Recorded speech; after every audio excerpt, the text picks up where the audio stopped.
Hello বন্ধুরা, good evening. আজকের ভিডিওটা স্টার্ট করছি সন্ধ্যা 7:30 থেকে। তো আজকের শরীরটা না আমার সেরকম ভালো নেই, তো সেই কারণেই আমি আজকে লাইভে আসিনি।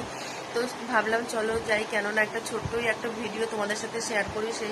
সে মানে ভিডিওটা করতে তো কন্টিনিউ করতে হবে না, মাঝে মাঝে একটু একটু ভুলে যাচ্ছি কথাবার্তাও। দেখো আমি কিছু বলতেও পারছি না, শরীরটা খারাপ, মাথাটাও এত ব্যথা যে মনে কিছু থাকছে না।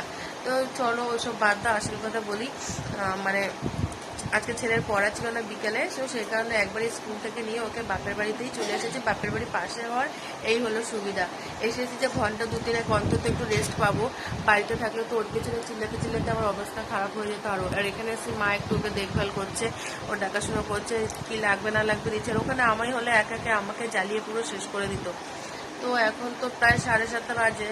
তো যাই একটু দেখি মা চাটা কি করছে, খাই, খেয়ে দিয়ে আবার কিছুক্ষণ পর নিজের দেশে রওনা দিই।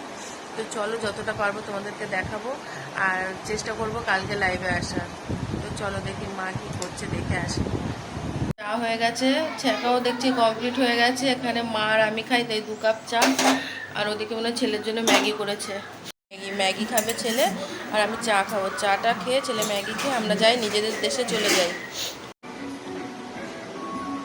চলো বন্ধুরা চাটা একটু খাই। ম্যাগি হয়নি। তো বন্ধুরা আমার চা খাওয়া কমপ্লিট হয়ে গেছে, কৌশিকেরও ম্যাগি খাওয়া হয়ে গেছে। এবার রেডি হয়ে গেছি, প্রায় 8টা বেজে গেছে। তো চলো যাই বাড়িতে গিয়ে আবার দেখা হবে তোমাদের সাথে। রান্না করতে হবে, তো দেখি গিয়ে ভাত টাত করতে হবে। তো সেই অনুযায়ী আবার তাড়াতাড়ি চলে যাচ্ছি। তো চলো, মা বলছিল রান্না করে দাও, আর রান্না টেনে নিয়ে যাবো, তার থেকে বলি না, বাড়ি গিয়ে আস্তে আস্তে করি।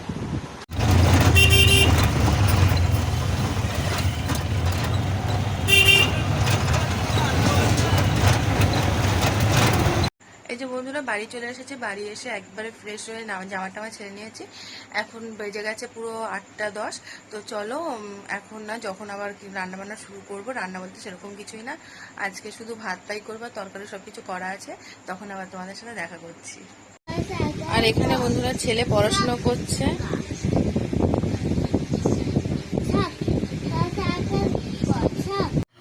তো বন্ধুরা এই যে হলো রাতের ডিনার হিসাবে ছিল। এদিকে ভোলা মাছ দিয়ে ঝাল করেছিলাম, মানে বড় ভোলাটা ছিল, তো একটু কষা কষা করে আলু টালু দিয়ে ঝাল করেছি। আর এদিকে বাবা আর ছেলে ভাত খাবে, তাই ওদের দুজনের জন্য ভাত করা হয়েছে।